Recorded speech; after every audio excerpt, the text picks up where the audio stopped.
businesswoman and yoga teacher who got the idea from friends in the Netherlands. Her message, sent by a variety of social media, read, "Please join us on the 26th of March at 8 p.m.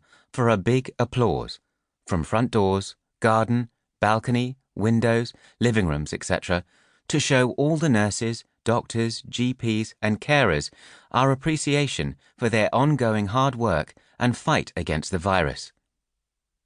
All over Britain, huge numbers of people heeded her call. Soon, among those standing on their doorsteps or in their houses to clap were many members of the Queen's family, the Prime Minister, and actors such as Daniel Craig. Television channels made a point of stopping normal programming to record it. It was heartwarming and proper, and made most British people feel better. But it wasn't a specifically British thing. Locked down individuals and families in virus-hit Lombardy, in southern Italy, and in Spain had done similar things, as, of course, had the Dutch. Then there are the identities of those who were being applauded. As the New York Times reported 3 days after the Queen's address, of the first 8 doctors who died in Britain of coronavirus while treating it, all were immigrants here. Lists of those who had died began to appear in newspapers. One, in the Daily Telegraph, at around the time of the Queen's address, included the following names: Abdul Mahbud Chaudhry, a 53-year-old Muslim consultant virologist working in Romford, Essex, who had recently warned the government about the lack of personal protection equipment in hospitals. Edmund Adeji, 62, working in Swindon. Fayez Ayash, 76, who had migrated from Syria, working in Ipswich. Alice Kit Tak Ong, a 70-year-old nurse from Hong Kong, working in the Royal Free Hospital in North London. Jitendra Rathod, 58, a heart surgeon, working at the University Hospital of Wales in Cardiff. Alpha Sadhu, from Nigeria, still working at 68 in the Whittington Hospital, North London. And Adil El Tayar, a 63-year-old Sudanese doctor working in Middlesex.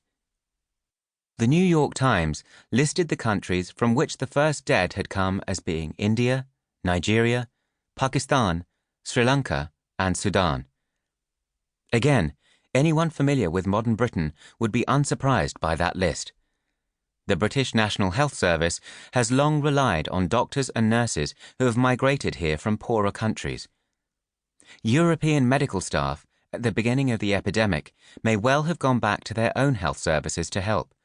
And sadly, it is not a surprise that immigrant doctors were on the front line doing some of the most dangerous jobs when it struck.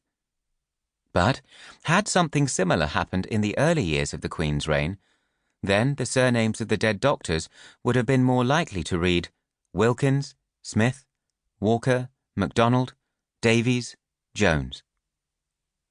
When we talk about the experience of the British in 2020, we're talking about a different people compared to when we talk about the experience of the British in, say, 1950.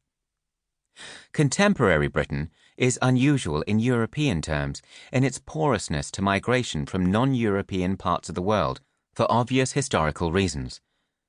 The reader may argue that the essence of modern Britishness is in neither surnames nor radically different behaviour, but in subtler matters: taste in food and drink, humour, propensity to queue, or, in the Queen's words, self-discipline and quiet, good-humoured resolve.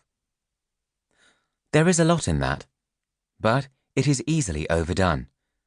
As lockdowns took place, first of all in Italy, France, and Spain, the online jokes, cod videos, and memes showed that Gallic, Iberian, and Lombard humour weren't much different from British, and just as funny.